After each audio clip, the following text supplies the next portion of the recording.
afternoon. My name is Andreas Feldman. I'm one of the conveners of the Global Migration Workshop. So welcome everyone. We are happy to have you here. Today we have a very interesting guest, Noelle Brigden, who's an assistant professor in the Department of Political Science at Marquette University, nearby in Milwaukee. Noelle earned a PhD from Cornell University and was a postdoctoral fellow at the Watson Institute for International Studies at Brown University. She's currently a visiting research scholar at Princeton University. She investigates the links between violence and survival strategies along unauthorized migratory routes from Central America to Mexico and into the United States. Her research, which is based on really exciting and extensive fieldwork, transcends interdisciplinary boundaries, drawing inspiration from a multiplicity of disciplines, including political science, sociology, anthropology, and economics.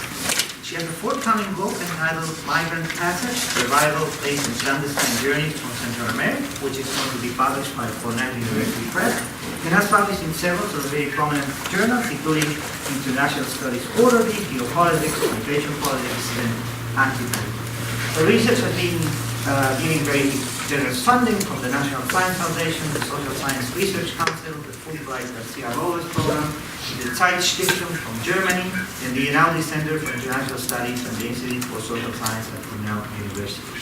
So Noelle is going to present preliminary work, and she's going to talk roughly for half an hour or something. And I mean, you can leave the discussion. She's saying that since it's sort of informal work, or not informal, but preliminary work, if anyone has questions during the presentation, you can do that. So, thank you. Thank you very much. Thank you for the invitation. It's really at a critical juncture in my work right now. I just finished the book project. I sent it to the press. It will be out. Everyone should buy a copy in the fall when it comes out. But I'm transitioning to a very new project that's essentially in a proposal stage and based on preliminary field work. And it very much grows out of the last book project. So I want to keep this informal. If you have a question and want to raise it, go ahead and do so. And we'll just see how long it takes to think out loud for this new project. And I really welcome all suggestions at this point. It's early enough on that I can incorporate your comments really easily. I'm going to give you a big head start.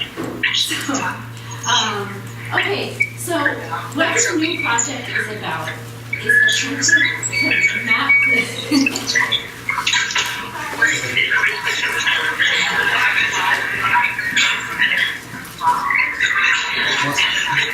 Can we make that stop? Gosh, this is disastrous. Where is that coming from? I know it's not me. Okay, so I what can the hear new you. Can you hear project me? does, essentially, we can hear is you. it attempts to map how we imagine So, different types of we borders. can't hear the speaker, so maybe we'll just sign off. Yes. That borders Yeah, are made that's a great idea. Thank you. and that they have implications far from the territorial margins So I'm just for going to hang up. identity and citizenship. Okay. But they're actually not just reducible to state practice, but productive of identity and different types of political membership. And so my question is, does the way we imagine and visualize different types of borders matter for producing new forms of political identity and citizenship? So I'll be looking at both state and non-state borders, comparing and contrasting the process of social imagination around these in urban El Salvador in particular.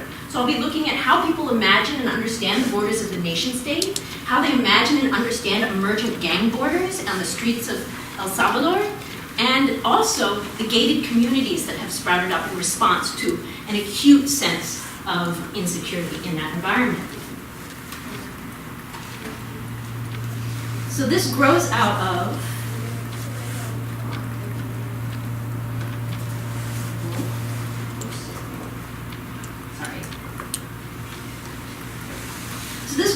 the book, The Migrant Passage. In that, I looked at the survival strategies that people had as they were crossing Mexico along the routes. Part of that was an attempt to refocus our discussion of the borders farther from the borders, from their geographical periphery, and ask questions about what happens to the state when those border processes are occurring all throughout the transit route. And so I looked at the survival strategies of Central Americans in crossing Mexico and asked what the implications for the nation state were. In that work, to to do that and understand how people understood or imagined the journey to the United States, I had a series of map-making workshops where I asked young people who had not yet made the journey from El Salvador to draw me a map of the route they expected to take. And then I asked people who had made the journey and either been forcibly returned through deportation or voluntarily returned, some of them had never made it all the way to the United States, to remember the route they took and draw me a map. And when I initially conceived of this method, I had read Elizabeth Wood's book on insurgent collective action in El Salvador, and she compared and contrasted before and after mappings of land ownership during the insurgency. When I first conceived of this, I really had a geographic map in mind. I thought that I would then travel the route and compare and contrast the information available in different migrant sending communities to understand its accuracy. But I had a very narrow vision about what was taking place with the imagination of the route, in that what was interesting about these maps wasn't the objective information about where the dangers were, but in fact the way the maps provided not a geographic orientation, but a normative orientation to the journey. They were pieces of art that were rich with symbols, religious symbols, with lived experience. Sometimes they had very little relationship to the physical geography of the route. People would draw timelines, collages, storyboard type images, and as I began to think it through, at first some of these I thought this isn't a map. Like there was one that was just a manger scene with Jesus and Mary. And the woman said, this is my family stuck in Tijuana. And I looked at the one scene image and I thought this is not a map. But in fact it is a map. And it's a map providing some of the most important information you need to survive that journey. It provides you a context to which you can understand her justifications for moving. It provides a critical cartography in that it challenges the maps created by the nation state and imposes her own sort of meaning on what's taking place in that territory. And so, in fact, these are,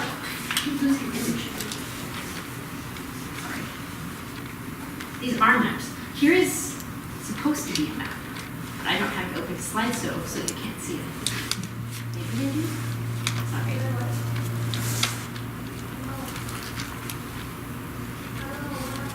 Did you ever get the image that I got on the computer, Jean?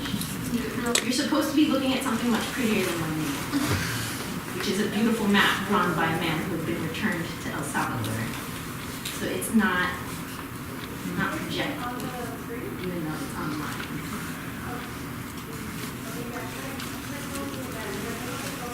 Do you need help with it? I might. It's not coming up. So, because you really do want to see this. You got it? Yay! As soon as he left. Okay, Murphy's Law, as soon as you get up, we have it. That was the trick. Thank you. You've solved the problem.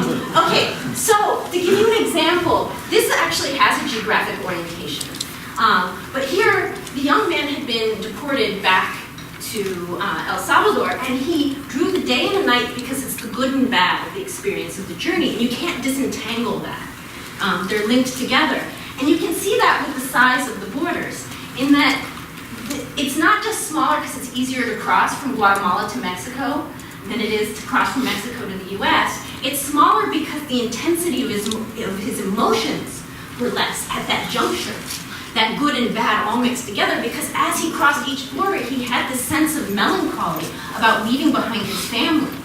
But at the same time, excitement that he was about to make his family's dreams come true and his own dreams come true, and embarking on this great adventure. And that was ever more intensified as he crossed into the US from Mexico, because he realized it was a point of no return, that he was not going home voluntarily if he had made it that far. And so that intensity of melancholy and remorse for leaving behind his family, but excitement at achieving his goals was all the stronger. Here you have the daily bread held out by Jesus in the palm of his hand, but you have to earn it. So if you want to make your family's dreams come true, in this case, a nicer life, a better house, you have to go where this big green dollar can make it happen to earn it. But notice the black dollar in Mexico. That represents all the dirty things you have to do to get there. And that is survivor's guilt, as he made it through the passage and witnessed other people fall behind. And so you have the graves and kind of guns and other symbols of violence.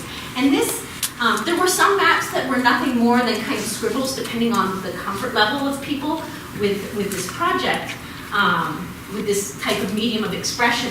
And then you had many examples of this sort of richness. And this was something I want to adapt to understand how people imagine and visualize the borders in their lives.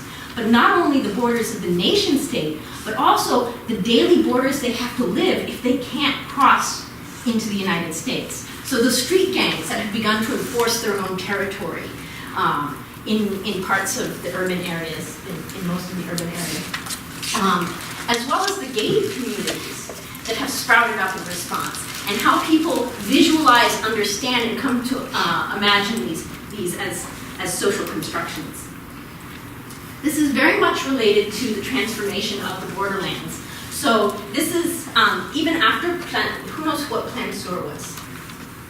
Anyone familiar with Plan Sur? So what we've seen in Mexico has been a dramatic increase in both criminal violence and policing against Central Americans trying to cross that gateway into the United States. And after the child migration crisis that was declared a sort of humanitarian crisis at the US border, you had an even deeper intensification of the policing of the migration routes across Mexico to stop those child migrants from ever arriving at the doorstep of the United States, where they could potentially ask for asylum.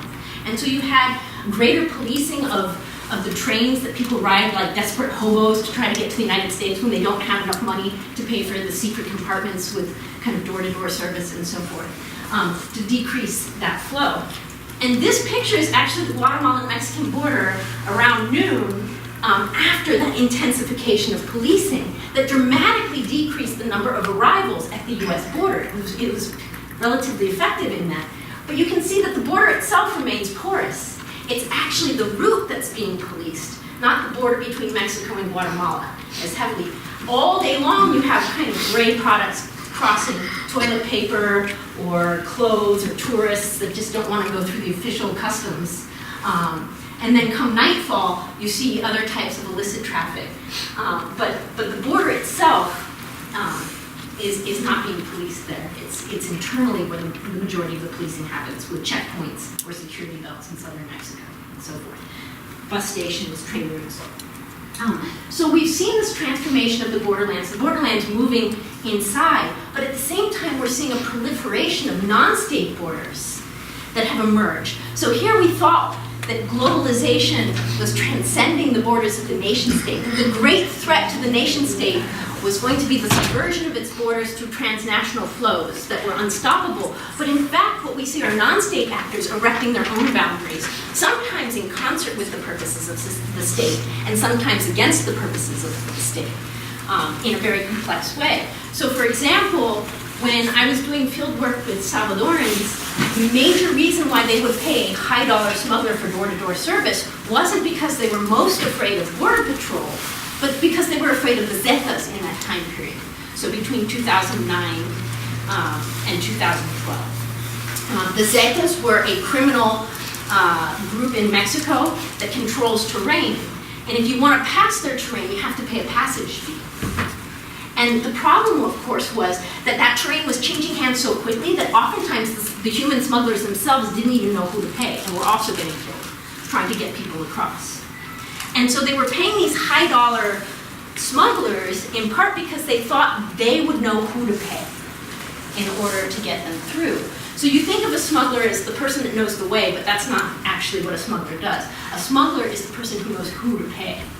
Because, of course, all of those dangers are social dangers when we're doing that crossing.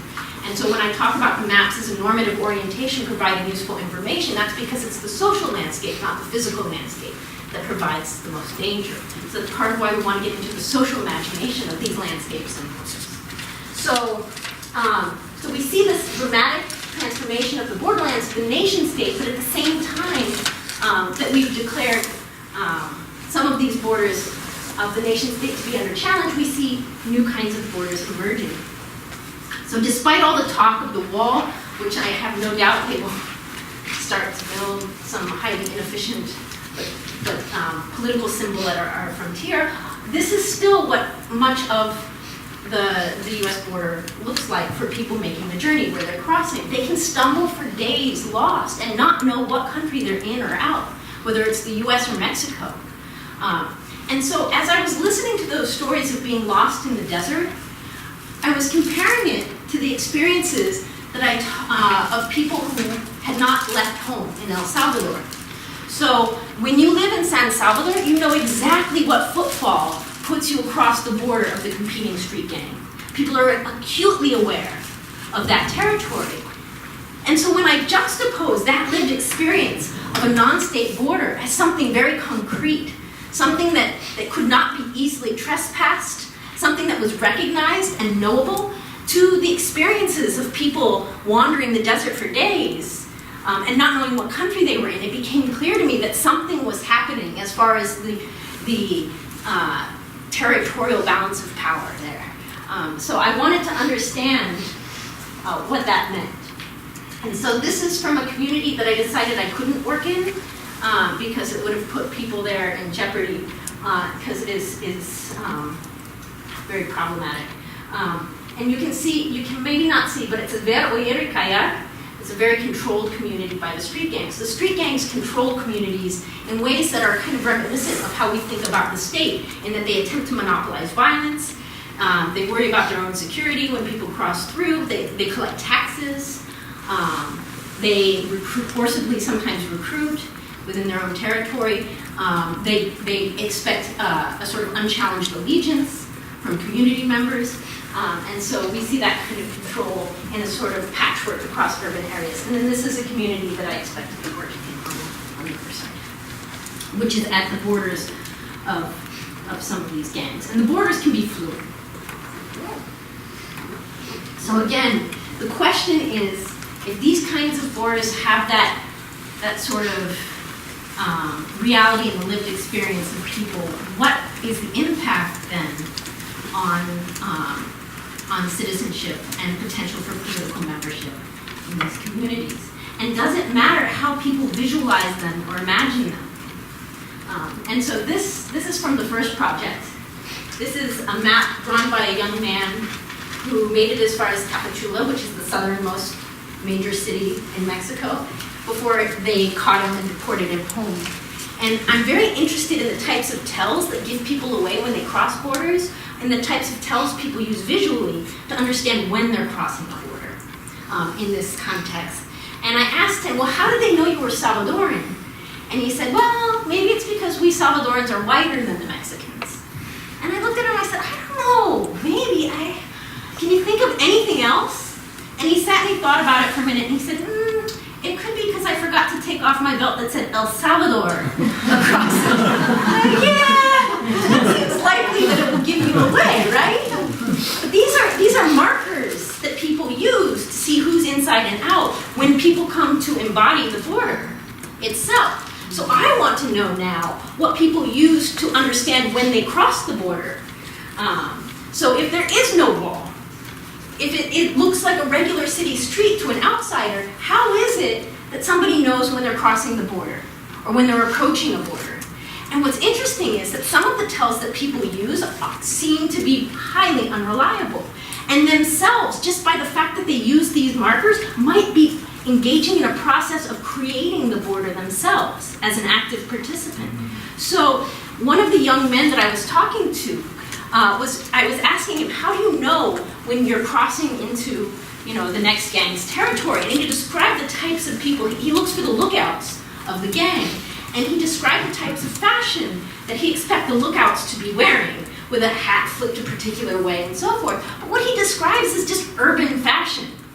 He's using the same types of discriminatory tells that police use, and often wrongly use, to target young men in these communities who may or may not be gang members. And so they too, by using these types of markers to know where the border are creating borders in different ways potentially. And I want to be able to trace that process and understand it. They may be using the same tells that the state is using. Okay, so the research questions. And this is the stage I'm at. I'm still defining the research questions. What do similarities and differences in how people imagine borders tell us about the forms of citizenship made possible within those borders? How do these multiple intersecting spatial immobilities influence one another? Because it's quite clear that there's a relationship between the proliferation of these non-state borders and the outgoing refugee flows from the region. It's less clear exactly what the relationship is when we talk about the ways that these borders might also be complementary between state borders and non-state borders, the way they might serve purposes of state control in perhaps unexpected ways. Just as the border between the border of the Zetas represents an obstacle to getting to the United States. We can't assume that non-state borders and state borders are acting against one another. They might actually be collaborating in different ways that could be unintentional.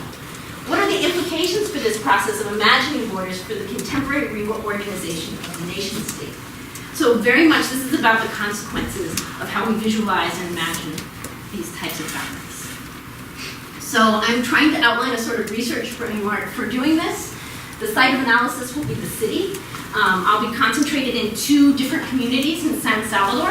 One of them sits at the borders of street gangs, and the other one is a small marginalized community on the outskirts of the city that actually has a giant wall around it. And I'll talk about that in a minute, which is really unusual. It's not unusual for rich communities to have walls.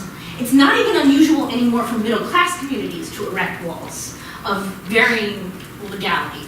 But the fact that a poor community of squatters on the outskirts of the city has erected a wall is I think, an interesting case. So I'll be talking about the ways of viewing citizenship through a lens of immobility and drawing on some of the literature on that.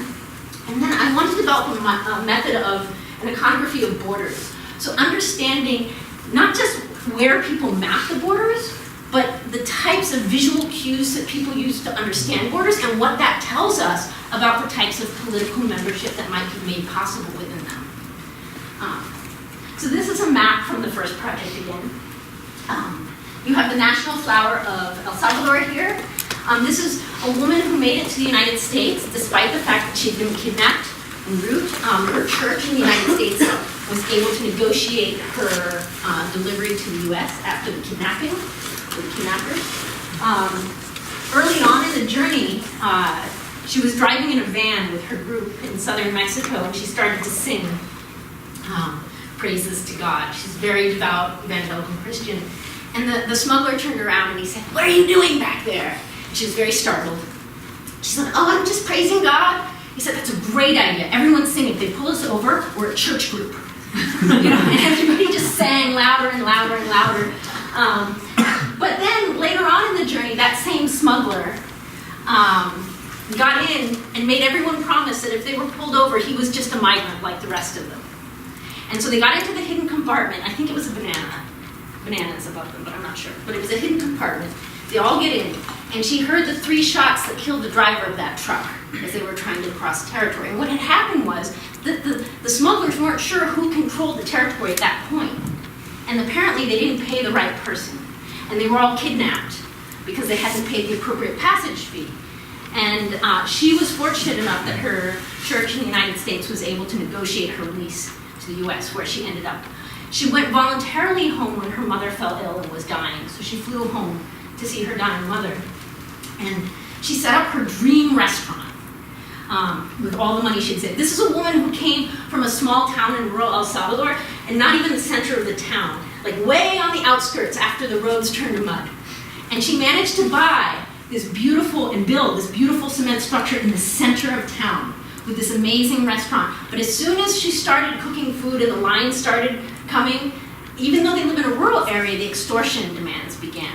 And these weren't just like the random phone calls, but they actually had people arriving at the restaurant and putting a gun to her head and explaining that they knew who her son was because he had the green eyes and they'd followed him and so forth. And so despite the fact that she'd undergone this horrible experience of being kidnapped and severely mistreated during the journey, she took the journey again, this time with her 7-year-old son and her husband with a heart condition. And they contracted with the same smuggler who had provided them passage in the first group, because even though he'd made the error, he had behaved in a sort of responsible way in communicating between the families when tragedy had struck, so they trusted him to do it again, even though they knew he may or may not have the right information to get them through. They were picked up at the border, and they, by some miracle, managed to get asylum here, which is very unusual to get asylum from these gang-based claims. So I was at their hearing and I was very nervous. And she seemed very serene and she said, "No, God's got this." I said, "I hope you're right." and when the judge ruled in their favor, she said it's a miracle. And I said, "Yep." I can't explain that any other way. Anyway, just stories from these beautiful maps that people follow. But so, you can imagine my surprise when I asked somebody to draw me a map of the borders in their city, and this is what I got. It looks like a map. I was like, dude, where's the art? So he coded, this is a young man who is actually living in exile from one of the communities that I'll be working in. He's hiding because the gang beat him very severely. He doesn't know exactly why they beat him up. They said it was over a girl, but he thinks it's because they were taking control of the local businesses rather than demanding extortion. So they were actually trying to shut down competing businesses in their zone, and his family owned a cyber cafe. So now he's living and hiding in a different part of the city. And I asked him, because I wanted to understand how an internally displaced person from this community understands the borders that they're subjected to. And this is what he drew. He drew red areas for risk, blue areas are safe, yellow areas are drug trafficking, but not like gang controlled, but there is drug trafficking in these yellow areas. And then his place where he's hiding is over here. So it looks like a pretty standard map. Now, what's interesting is he drew this the way, there are nonprofits and government agencies that are interested in kind of risk mapping of the city. And this is what they want when they ask for those things. And this guy is very well networked now with church groups and people that come from the US and nonprofits. And I kind of wonder if he's been exposed to some of them during his displacement. But when we were talking, the borders that were most relevant for him weren't even necessarily the gang borders, so he knows where he's not supposed to go and where he goes. With the exception of on election day or a church holiday, he can go anywhere in the city because there's so much movement. Those produce a different scenario. But the borders that he talked about most emotionally were in fact the security borders, where he felt suspect. So he couldn't go visit friends because they lived in communities that had erected gates on their streets to self-protect and are guarded by private security vigilantes. And so he felt that just by simply approaching these on foot, he was putting himself at risk of being identified as a potential gang member because he's a young man of a particular age and class. And he was keenly aware of the role that class was playing in making these structures have meaning for him. He knew that if he went in a car, they weren't even going to look at him. And he thought that was ridiculous because you could do way more harm driving up with a car filled with people or things than you could on foot. But nevertheless, the car would give him passage through these boundaries, whereas if he showed up on foot, he was going to be searched and questioned in a way that he found particularly humiliating.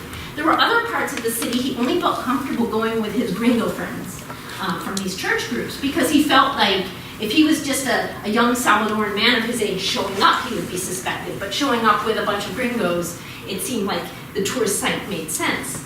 And so what he wanted to do is give me a tour of the city and the places that actually gave him hope in the city. And he took me to a variety of sites. One of them was a nature reserve that had a walking path that had been set up by the government and being guarded by private security. The other was a museum, an art museum, where he took me to show me a map of the city because he knew I was interested in maps. So he took me to show me this because it spoke to him. But of course, he hadn't been there for so many years that this had long been gone. But he tracked it down on the internet for me and sent it to me because he was so disappointed he couldn't show it to me in person. And it kind of showed that he hadn't been to the museum since the last time he took a gringo there. But this is an artwork that I need to find the artist because he only recently just sent it to me. And he doesn't know. So I need to track down where this came from. But this spoke to him when I asked him about mapping the city. The other place he took me, let's see, we have the Nature Preserve, our museum, was a new library with a commercial center that he was mayor of San Salvador, and now he's an independent political candidate for president. Nayib Bukele was part of his gentrification program where he moved a bunch of the vendors into like a centralized place, which was highly controversial. I didn't have time to interview the vendors about how they felt about that, but this young man loved it. And he showed me the library. He was so proud. He explained to me that, see, Salvadorans read when they have the opportunity. And it was a clean building. He was very impressed by it. And then the final place where we ended up at nightfall was the city center, which if you've ever been to San Salvador, you know the city center has been notorious for violence for a long time.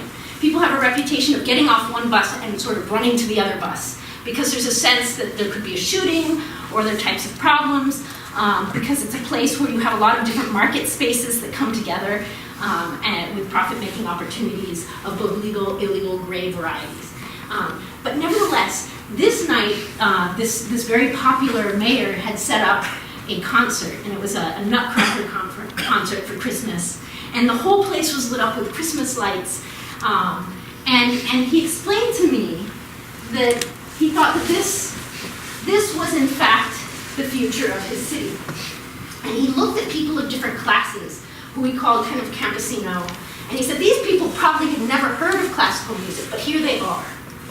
And so what he had done for me in this tour is he had performed his own citizenship, and he had managed to cross class boundaries for himself in the performance of this tour. He showed me his appreciation of art, music, nature, of literature, of these public markets, kind of by definition what we would think of as a sort of fully actualized citizen, demonstrating his mobility. So his very experience of citizenship was tied to that mobility. And that is something that clearly this new presidential candidate understands, who's running outside of the party system now. And so this is that scene that he was so proud of. He recognizes very clearly in these stories of during this tour, the relationship between class and race and gender. So he knows that being a male makes him suspect in many of these places, or threatening. He knows that the gringos can cross more freely than he can. So a foreigner has more citizenship in his own city, if you think about it in terms of mobility, than the person who lives there. He also recognizes the role of class. And in one of the stories, there's a reason why Pokemon is up here. In one of the stories he told, it's another type of one of these gentrification programs this mayor has for the center of the city, which have been highly criticized as a sort of facade. But they do have meaning to the people who move through them. So there was, apparently, this is the story that Carlos, who gave me the tour, told me. Apparently there were really rich kids in the rich part of the city that really wanted to play Pokemon when it came out, but all the creatures were hiding out in the city center, where their parents wouldn't let them go because of the violence. And so, the mayor arranged for a special Pokemon event where they had an armed police protection that came to escort, essentially, these wealthy kids from the wealthy part of town, and adults apparently play this also, which I find unimaginable, but adults also play Pokemon. I'm sorry, I play Pokemon. So both children and adults down to this so-called dangerous or no-go zone for some of these other people in parts of the city. And so he was kind of laughing at the fact that he had engineered all this, but at the same time grateful that it was creating a sort of boundary crossing at the same time. And I looked up the event, and there were surely people in the city center dressed as these Pokemon creatures and everyone walking around with their things. And then I signed up for all the Pokemon Facebook San Salvador pages. I have no idea what they're talking about yet.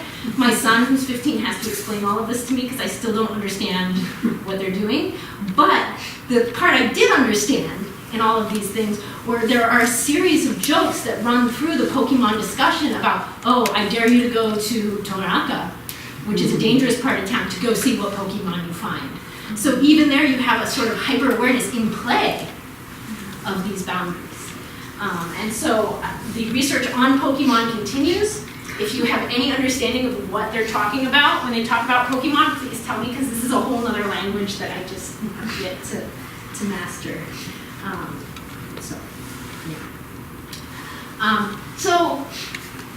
So what part of this gets at is the way we can think about the different types of immobilities and citizenship as co-constitutive.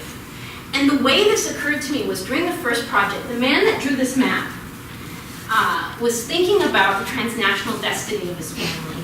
He had left as a refugee during the 1980s to the United States, and today he was living alone, when I interviewed him, not today, a few years ago. He was living alone in a house in rural El Salvador, and his family was scattered across different types of status, undocumented, deported, citizen, legal resident. So he had had this fragmenting kind of experience in his family history, and he was voluntarily returned to El Salvador after this sort of embittering experience. And he was sitting there, and he said, "It doesn't matter if you migrate. We're all migrants here," or something to that effect. Hold on, I have the exact quote. I don't want to misquote it because it was quite clear. What did he say? Okay, to be a migrant is to be exploited. Migrants are migrants whether they move or not. And what he was trying to convey there not only was the sort of fragmenting experience and his acceptance of his family's transnational destiny, whether he wanted to migrate or not, but he was also talking about the conditions under which he lived. To be a migrant is to be exploited. So whether or not you leave El Salvador, you have that sort of lived reality. And for me, this was a sort of pivotal moment, because I'd always thought of undocumented migration as a rupture, where you went from a space of citizenship to being outside of the law, or outside of citizenship. And I think political science tends to think of it that way. But in fact, it's a continuation of the lack of citizenship that people already experience, despite the fact that they have legal rights where they belong. Many people essentially live off the grid where they live in El Salvador, where they have official citizenship. And they have no expectations of the basic guarantees that we expect citizenship to bring. So we can reconceptualize that mobility as a continuation rather than a rupture in those lives. And the interesting part, this is his map of his journey. It comes back and loops around. He said that was just an accident, he ran out of paper. But nevertheless, his life had done that to him, and his journey had done that to him. So even though it was an accident, this map speaks a lot about this man's experience. So that brings us to the method, a sort of iconography of the border. And borders have, the way they look, have this political relevance. The way they look, the way we visualize them, has the ability to impact the types of citizens that we imagine ourselves to be. Who we imagine to be on the inside and outside is in part determined by the visualization of these walls or borders. And so this is a very famous scene from across the globe. These are African migrants trying to get to Spain by climbing the enclave in Ceuta. How do you pronounce it? Ceuta. What he said. So, and this was a famous day, and there's been several of these days where groups of migrants have attempted to essentially storm the wall and failed at great human cost. And so I was thinking about this when I was doing field work on that marginalized community that had the wall. So there's this marginalized community on the outskirts of the city, and they have this cement wall. And I was talking to a very seasoned American NGO worker who's been deeply involved with this community about where this wall came from. It was built and paid for by a US-based NGO. And I asked her, well, why did they build it? And she thought maybe it was for security purposes, maybe it was to keep out the gangs. It's fairly recent, just in the last couple of years. Maybe it was to keep out robberies. But the funny part was, she thought, this story. And she told me this story that's, I don't know if it even actually happened. But I think it merits listening to. She told me the story about the day one of the kids from this community was running from, and it varies depending on who's telling the story, whether it was the military or the police. So he's running from the soldiers, and he manages to get through the gates of the community. And the soldiers arrive at the gates, and the community members pretend to lose the key to the gate. And this performance, this sort of pantomime ensues. I don't know, where's the key? You know, and so the soldiers get angrier and angrier and demand to get in through the gate. And the community's like, I can't find the key to the gate. This is how Jill tells it. So the soldiers attempt to climb the wall, but they're too fat and slide back down. And at this point, Jill is just laughing. So, I mean, but as she's telling the story, this scene enters my mind, which seems like the very opposite. This is a wall built by the state to keep a community community out and apart. And here we have a community with a wall keeping out the state. And so even though I don't know what that means, I want to understand what that wall as a symbol means to the community. Because this story may not even be true. It might not even have happened. But as a legend, it has political significance in defining who that community is and what their relationship to the state is. Just like this scene has political significance to the people on the outside and the inside of this wall. So here's a picture of their wall. And what's really interesting is, like, I had expected it to be easy to do interviews about this wall relative to the gang borders. I knew the gang borders were going to be a difficult topic because people are under threat physically from the gangs for talking about anything. But I didn't expect this to be such a sensitive topic. But people do find it to be a very sensitive topic to talk about. Overwhelmingly, there's a lot of different origin stories about why they built the wall. But when I asked, was it to keep out gangs? I got kind of a scoff. And one of the quotes was, "There is no wall that keeps out that violence." And so that doesn't seem, the NGO workers who actually funded the wall and the people who live within it seem to have very different ideas about what the origins of the wall were. Some of the stories I got were reasons why they built the wall seemed kind of preposterous. One person told me it was to keep out cattle. I was like, you don't build a wall like this to keep out cattle. It's just not cattle. That seems far-fetched. So I'm trying to trace the different stories of the origins of the wall. I'm trying to trace different tellings of that particular day that seems very emblematic of the relationship with the state.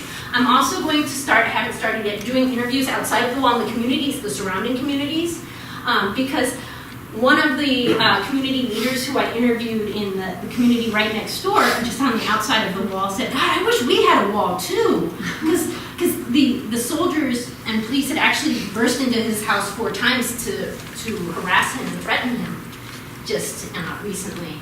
And so there's so much extrajudicial violence and problems with the police that the other communities look sort of longingly at this type of structure to keep the state out. So that's, now one of the community members claimed that they purposely built these windows into the wall so that it wouldn't be an exclusionary wall, so that you could have people feeding back and forth. And that's part of the sensitivity of the wall, is they don't want it to seem like they aren't in solidarity. They don't want it to seem like they're cordoning themselves off in an enclave. Now, I need to find out why they chose the design they actually did, and the different versions about how that design came about is part of this. That's why I think the iconography of this is important, because they actually, I think that has a meaning, or it doesn't. And the fact that they're willing to give it a meaning when it doesn't have one is interesting as well. I don't know if it has a meaning or not, but yet to be determined. So this is one of my field sites. So I have these questions to start thinking about border visibility and how it might create the different images of the border itself, how that might create different opportunities for different types of political membership and citizenship within it. So some of the questions would be imageability. So this would be like, do community members identify specific visual cues or public images that mark the boundaries? So are they looking for the way a hat is flipped? Is there just a big wall? Is it a graffiti? What exactly are the types of common knowledge things that they look for? Do community members assume the boundaries are common knowledge? Do they assume that everybody knows it and we don't even have to talk about it because of course you would know? Do community members locate fixed material sites of the boundaries? So are the boundaries so fluid, or are they kind of embodied by different people such that they can move and be mobile themselves, or are they very fixed?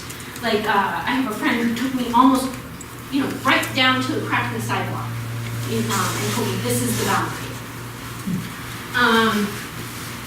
Naturalization. Do community members assume the boundaries existed prior, forgetting when they were ever established? So there are people that really don't know that we stole half of Mexico. And I think that border's just always been that way. So to what extent do we forget the origin stories of our own borders? I think that's important in understanding their repercussions. Do community members believe the boundaries are predictable and permanent, or are they temporary? Do community members accept the boundaries as just, or think they are unjust? Do community members expect punishment for transgressing the boundaries? Do community members expect to move freely within the boundaries safely? So as long as I obey the rule of the border, I'm okay. And then finally, do community members change their routines or behavior in response to the boundaries? And there are all these different ways that people do, in fact, take different bus routes and so forth. Are there ways that they try to sneak or smuggle themselves across them? I think it's an interesting question. All right, so I already talked a little about the differences. So this was a map that I received that I told you about. She said this was my family stuck in Tijuana. This is very much a critical cartography challenging the border policing policies of the United States. She knows what a map is, you know, and she drew me this because she had something to say. This is a map of one of the communities I'm working in. It looks like an architect drew it. I think he's seen the architect's plans. Again, I think he's very much networked into an NGO community, so that when I asked for a map, he had a sort of preconceived expectation. But I'm trying to think through all the reasons why the maps I started getting in this project versus the maps in the first project are different as a methodological question. And I think some of it has to do with the way people were cued when I asked them to remember or imagine their journey versus their community. And there's something about a journey that speaks to lived experience when I cue that way versus a community where people think of something objective. And so I got very different outcomes. And so what I decided originally that this talk was mapping clandestine globalization, blah, blah, blah, mapping boundaries. But I've decided not just to do mapping, though I think that's interesting and worth doing, but actually just ask for art. Because if I want art, I should ask for art. So I'm going to be doing art workshops, not just mapping workshops. Because this first project has actually inspired me to think about those types of symbols and what they mean. So I'll be doing some map making workshops, and then I'll actually ask people or prompt people now, I haven't done it yet, but I will be prompting people to draw the border for me. Draw me the wall, draw me the border. And I want to see what kinds of markers they're using, not just kind of where they are. So I'll be doing both, and then trying to make sense of that if you have suggestions. So in this way, I hope to map globalization and fragmentation from a sort of lived spatial orientation of people, and then ask these larger questions that connect with political science about the potential future of the nation state. And we have that developed. And this is finally a map, and it looks really happy, right? Like you've got all the tourist sites you'd expect to visit. You've got volcanoes, and you've got Mayan ruins. You've got the biggest shopping mall he'd ever seen. You do have the train here, but you see a lot of what you might imagine as sort of national symbols of pride and the flag in the United States. And it looks like a happy map, but I think it's worth noting before I end that when he gave me this map and we discussed it, he wept because of the humiliation he had suffered. He got picked up at the border, and they put him into custody, and it was so cold. And they kept him so cold, and it was Christmas time, and a priest came and gave him a present of some food or candy. I can't remember what the food was, but it was something edible. And this is after experiencing tremendous hunger during the journey. And somebody who comes from a very humble background in El Salvador. He has two sisters that are special needs sisters and a mom who sells tamales, which was his reason for leaving El Salvador originally. And so, but as soon as the priest left this Christmas gift behind, it's decided to move him. And the guards came and threw the food in the wastebasket in front of them, and then forced them to change their location. And they said, well, you're moving cells or whatever, like we have to throw this away now. And so for him, that was like the ultimate sort of sacrilege. And as he was remembering that humiliation and being treated like a criminal like that, he wept over this map. And you can't see the tears, but despite its happy appearance, this map was made in tears. And so, and I think a lot of that has to do with the effect of borders. So that's why I'm studying this. And I hope that you will help me study this, because this is at the beginning stage. I've only done these preliminary workshops. It took me years to figure out where I wanted to do my field work, because there were so many places that I felt would actually endanger people by asking these questions, that I finally found communities that I thought were accessible enough that I could work in. but I'm really open to your suggestions at this stage. All right, thank you so much. We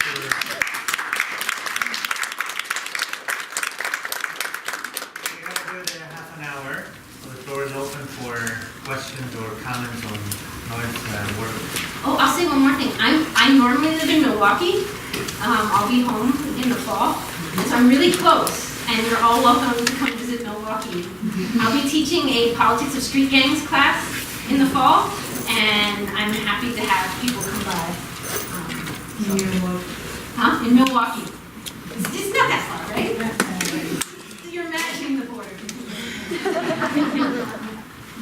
The train's much more comfortable.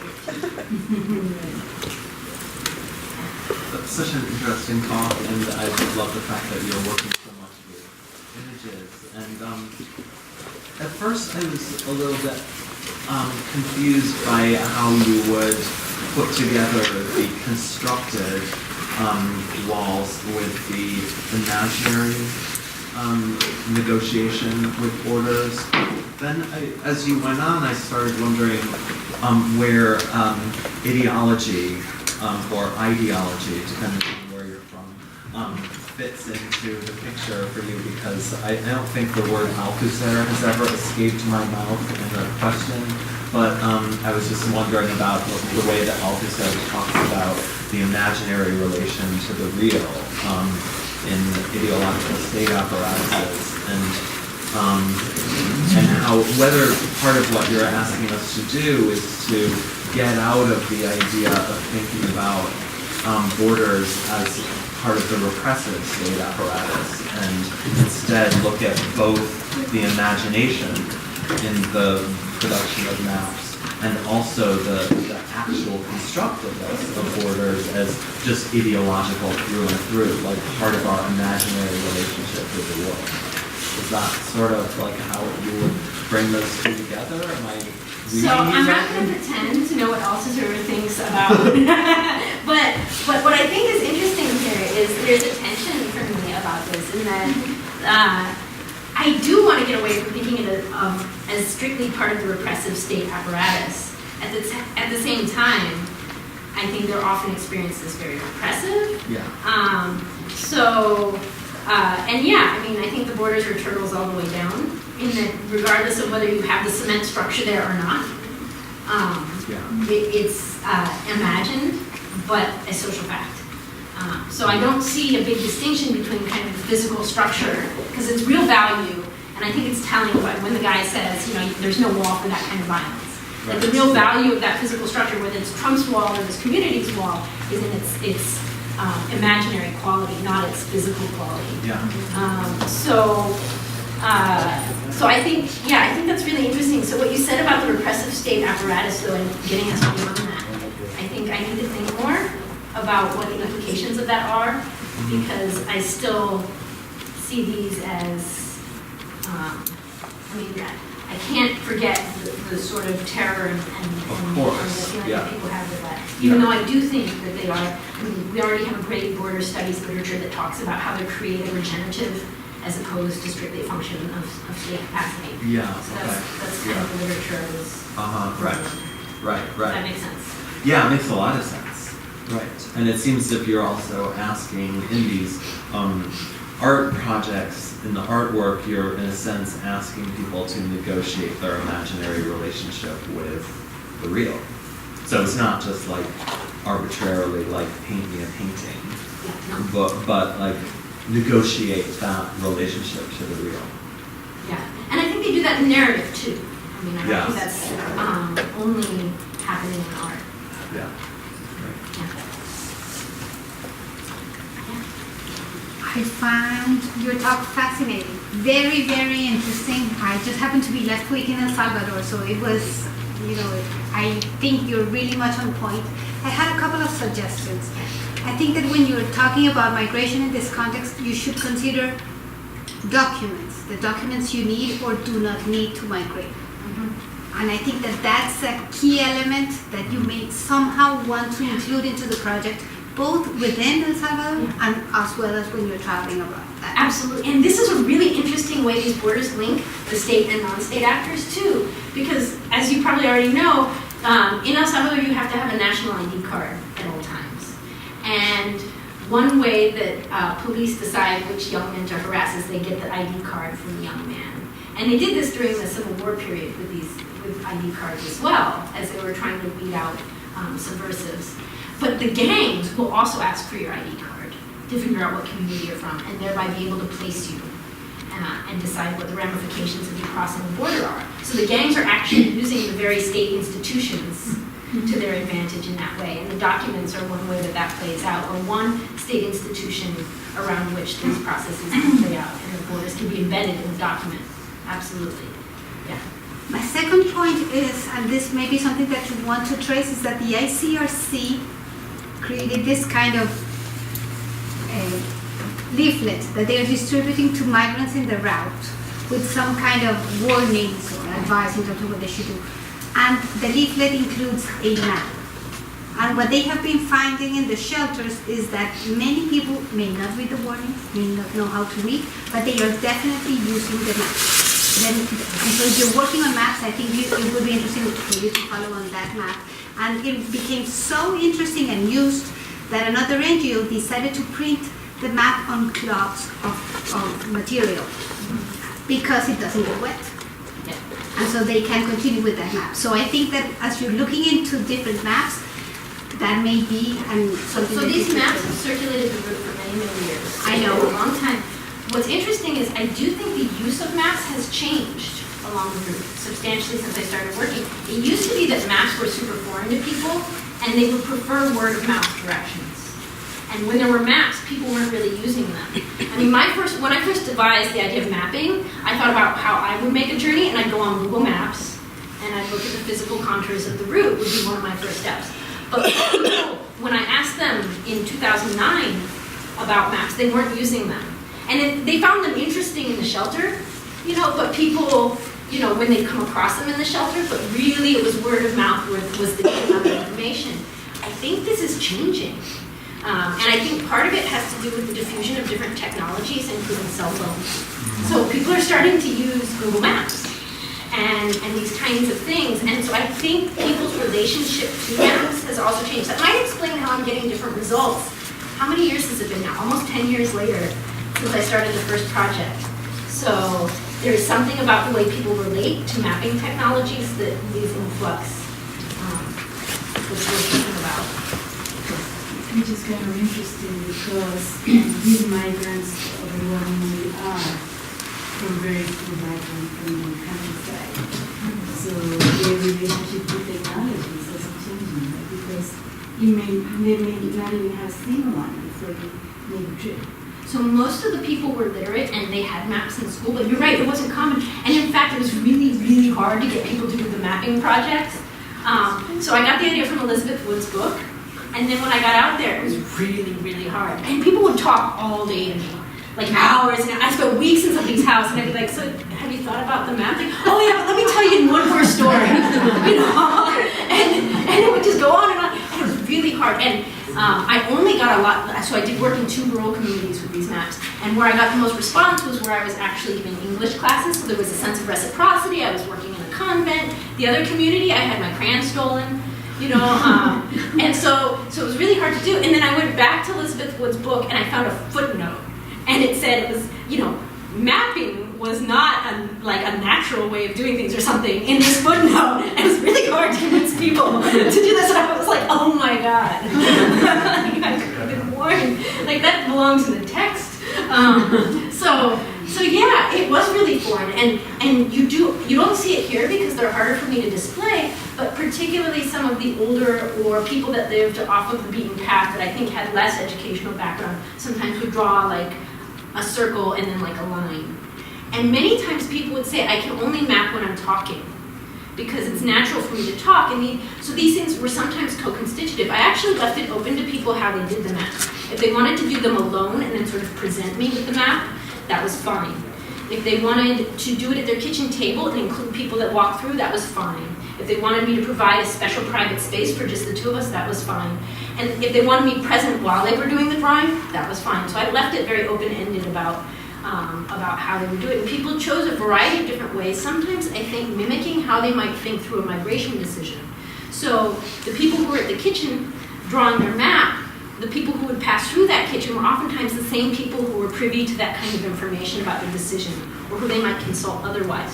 So the woman who drew the map with the kidnapping that I told you about, her husband walked through and she goes, oh, remember that time I told you about? I can't remember. So he actually became part of that imagined map.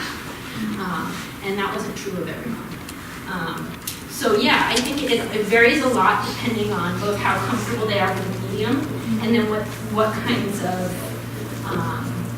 social. And I actually was interviewing a smuggler, and he, without me asking, started drawing a map on a napkin, and it looked like one of those.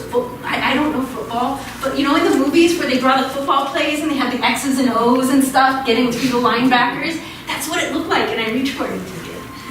I wasn't even gonna ask. I was just gonna take it. But he did not want me to have it. But yeah, there's a variety.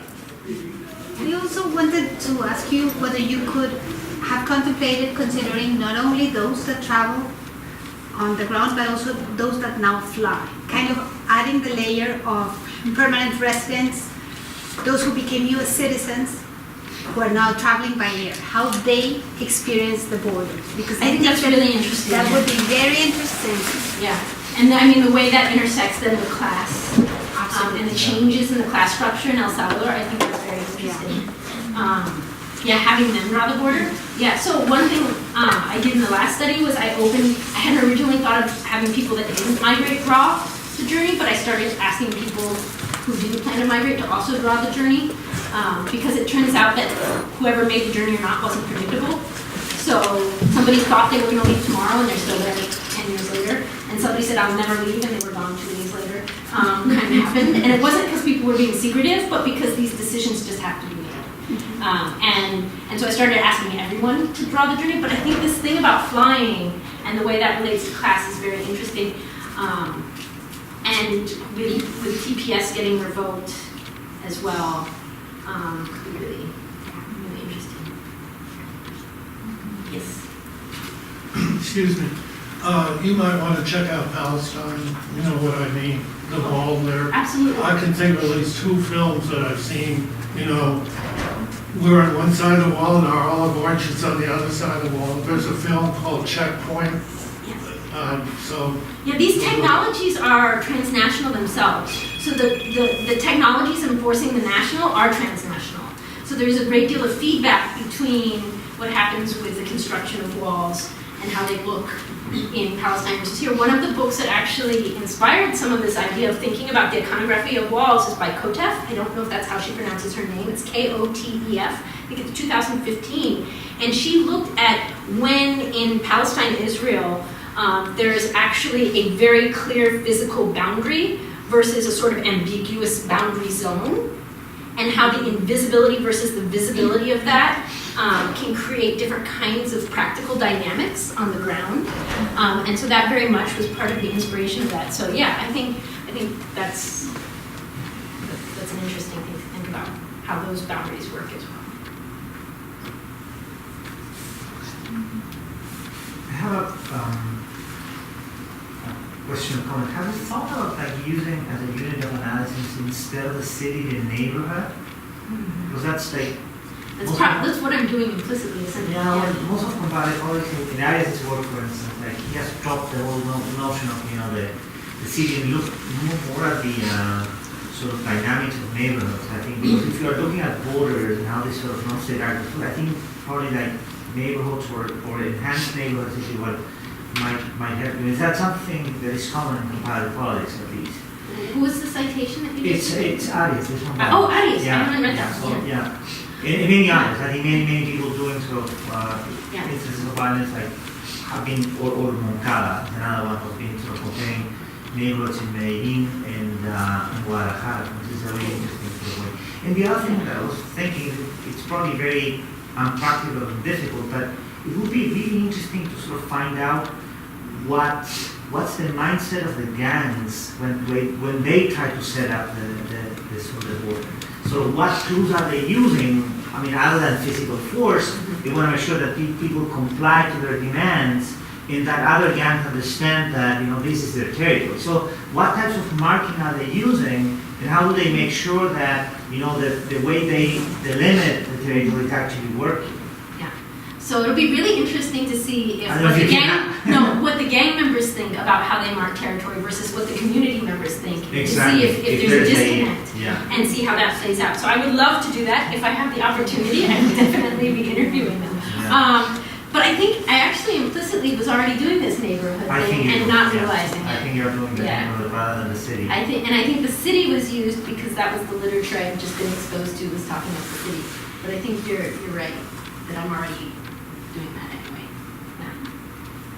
Following up on the comment of gangs, this is totally not my area, but I happened to be on the summer work committee. I was doing a dissertation down in Rio that had looked at gang territories. I'll send you the citation. That's really helpful because we involved a lot of mapping and imaging.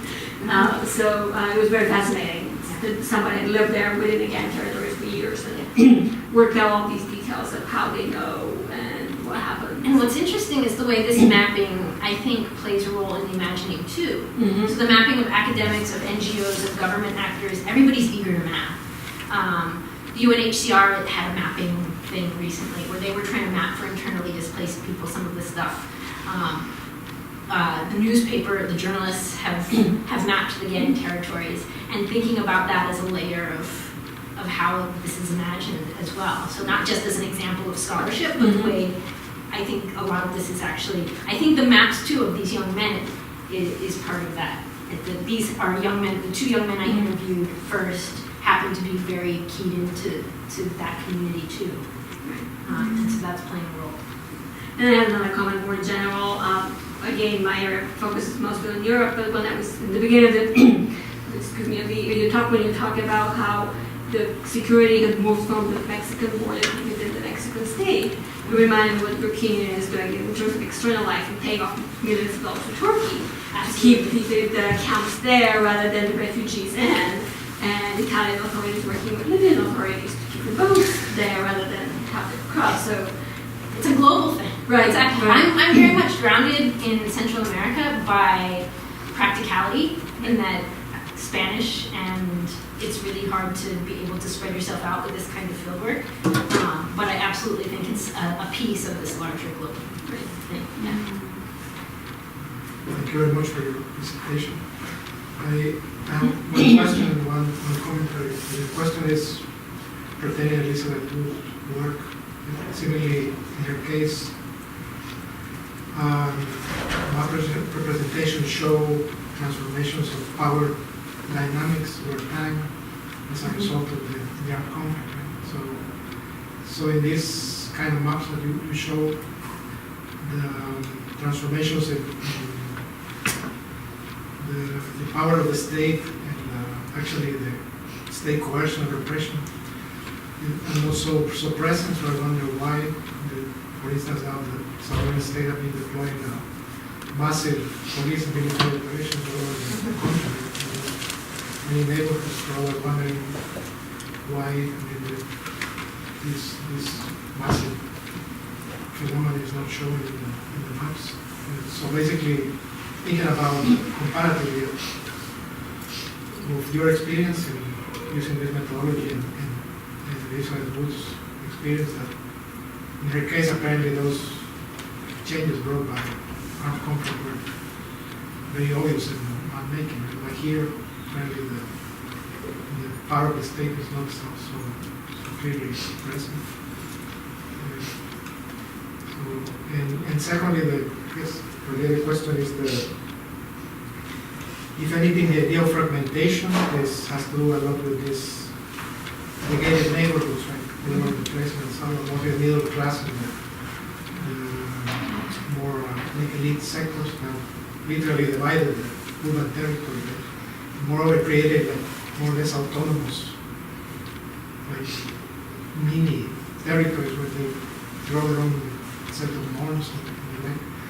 So I wonder why this particular type of fragmentation, or to what extent this particular type of fragmentation is part of the phenomenon you're analyzing, or why you choose to focus only in the, I say, poor neighborhoods, and that fragmentation in terms of class structure is happening in native of the urban experience. So there's a lot of good questions here. I'll start with the last one, in that why just the poor neighborhoods? I think you're right. I think I just took for granted the richer neighborhoods because they've been cordoned off so long that it was only when even the poor neighborhood. And the fact that the poor neighborhood seems to be doing it for a little bit different reason, as far as its relationship to the state, was very interesting to me. But that in itself makes an interesting comparison that maybe I should think about between what the purpose of cordoning off a poor neighborhood versus cordoning off a rich neighborhood are, and the fact that that's a different purpose. Even if it wasn't originally, like it serves a different purpose for those communities. I think it is really interesting. And yeah, I think the reason why I wasn't looking at the richer neighborhoods is because I was taking it for granted, because at least those borders have been naturalized. So my question about do we forget their origins? I had forgotten their origins too, and because they've been there so long. Yeah. It's also in relation to migration, right? Yeah. So it's a different process, different causes, different values, different needs. So yeah, you kind of assume that the rich don't have to go through this process alone. That they can the same way make these decisions because they don't have the problems in accessing and crossing borders that people don't run into. Yeah. No, they have different pathways through their borders. Absolutely. So yeah, I think that's an important dimension that I had allowed to fall off because I too had sort of taken for granted those particular boundaries in some way. And it's related to your question of why the power of the state isn't clear in some of these maps. The power of the state is clear in the narratives that I get from people. And that's one of the reasons why I started focusing on the gated communities. Because originally this was a project about gang borders, strictly gang borders as non-state violent actors versus state borders. But it was in listening to people talk about the importance of these other types of security borders and what they were doing to the city that came in. And that includes, of course, the wealthy borders. But I was thinking about them in terms of how they were understood by the people being excluded rather than how they were understood by that other side, which I've taken for granted, I should. So the power of the state is clear in the narratives that people give. So I've only done 2 map-making workshops as preliminary work, and both of them, they both look like traditional maps, and I think you're right, the power of the state isn't clear there. It is clear, I think, in the other maps, which are meant to challenge the power of the state, and in so doing, the effect of the state becomes very obvious. When Mary and Jesus are in the manger, in that one scene that you saw, it's quite clear why they're stuck in the manger, and that has to do with the state. So it's that experience is definitely constituted by the power of the state to exclude. But in these maps, the 2 maps from the new project, I think you're right. I don't see any state. It's all the community.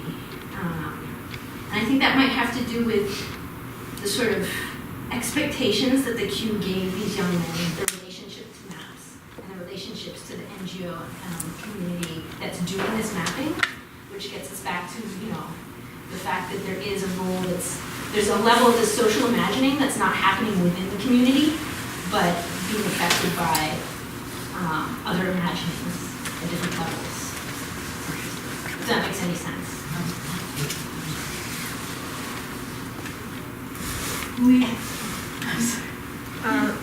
Okay. Sorry. So, I don't know if what I'm about to say is helpful or not, but it's kind of a question and then something to think about. I'm an art student, so yeah. So is these people drawing these maps because of the gang violence? Is it the safest method in order to collect their stories that they draw these maps? Is it for their safety reasons? And also, I was thinking about perhaps because of the way you're getting the stories, sometimes it's just easier for people to say them than to draw them out. So perhaps I don't know if you can include audio, recording these stories. Absolutely, I do. I'm recording the story. So for the first project, I actually didn't record. I took field notes, but this time I am recording the stories. So I don't see it as one or the other. I see them as complementary methods as far as narrative and imagery. I don't think one is safer than the other because talking will get you killed too. Something I've been doing is keeping track of where people feel safe talking or mapping. So that makes in itself a map of the city. And the number one place people want to go to be interviewed is the shopping mall, which is a sort of enclave of private security for and the nicer the mall, the happier they are. And so it has to do with class, and it has to do with private security, which speaks to its relationship to the state. It has to do with anonymity. But they don't feel comfortable talking about this topic in their own home, which I find really interesting, because I talk to people at great length about their smugglers in their own home, even when, the smugglers were part of the community, and their plans for migration in the last project. So the fact that they don't feel comfortable even speaking in their own home, but want to go to this sort of commercial enclave is really interesting. And it's both a safety issue, but also I'm trying to use it analytically to kind of understand. The other place where they felt comfortable talking was the university campus. And these are also places where the respondents have said that this is where they go for information. So where they are actually doing the active imagining, young people who don't feel comfortable talking about where the borders are in their own community has to do with the campuses and the shopping centers in part. So that's something I will keep track of as well. There was something else that I thought of after we stopped talking, but then I lost it again, so I have to come back. I saw a hand in the back, yeah. You said that people feel comfortable in places like malls or universities because of class and private security. So why don't they feel comfortable in their own home? So there's just a threat, a sort of sense of threat, I think. I don't exactly know how to answer that. Maybe because it's like personal? It's part of that immobility, I think. I mean, this is the place where they're stuck. And these threats enter their homes. I mean, it's the neighbors, and it's there's this kind of ever-present feeling of surveillance. So I don't know if you remember the picture I showed where it said ver, oír, callar. That was painted on almost every house in this community, And in fact, the person in the paper, I wrote about somebody taking me to a street corner and showing me where the border was. A friend of mine, Maria, and she actually lived in a house down the street from that, and she had to flee because the neighbor told the street gang she had called the cops. It was an interpersonal conflict between her and the neighbor.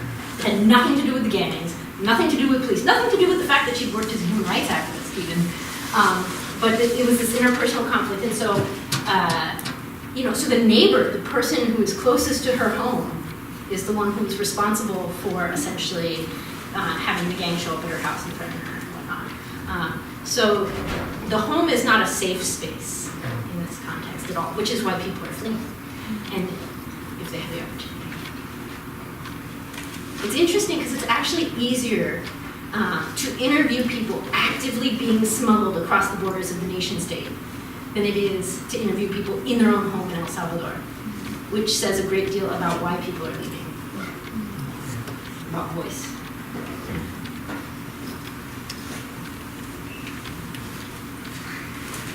I may have missed this. To what extent are the police or the state acting autonomously, like assigning something as a problem area?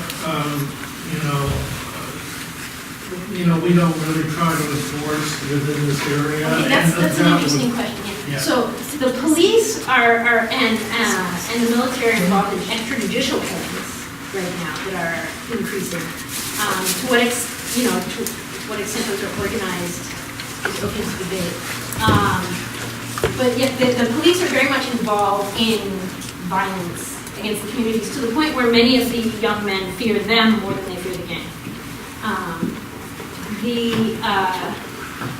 But to what extent do they have these no-go zones? There are like no-go zones, which I think brings us back to this idea of what the NGOs, how they play a role in the imagining of these borders as well. There are no-go zones for service providers, like there are places where it's really hard for you to get internet fixed or water or different types of services that we think of as sort of part of what a functioning state has available to its citizens. And those have to do with the mapping by these by these utilities providers of the city into no-go zones and go zones. NGO workers have no-go zones. So I've been riding along with somebody who's done many, many years of NGO work and church work in El Salvador, and he says, I can't drive past this point right here. It's a very clear point for him, the border where he cannot go. I said, well, why? I don't see anything different. He said, I know I can't go here. This is what I've been told. And then he turns the truck around and leaves.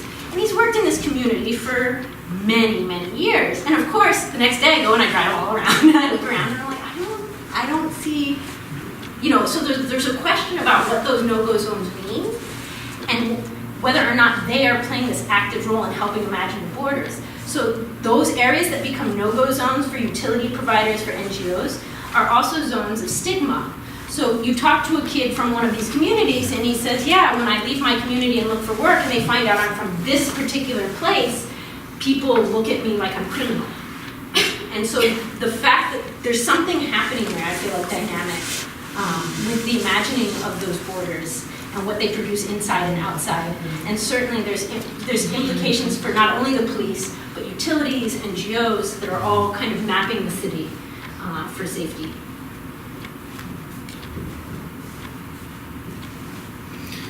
All right, why don't we give a round of applause now?